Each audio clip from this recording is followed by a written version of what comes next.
Okay, so when you start the Hexagon up, this is your first page. Alright. Okay. Okay. All you do is press OK. Okay. So if I lift,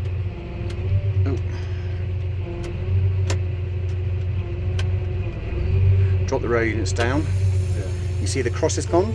Yep. That means it's going to start applying liquid. Yep. If I lift them up, it stops. Alright. So when there's a cross, Yeah. no liquid. No liquid. And when there's a cross there, oh, no cross, Yeah.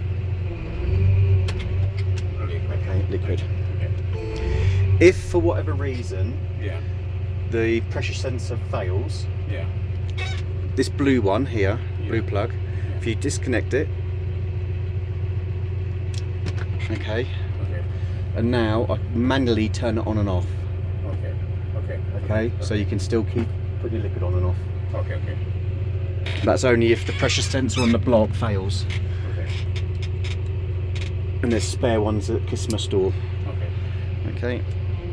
Now, which one is for liquid in there? Hey? Which one is the for liquid there? They're not for liquid.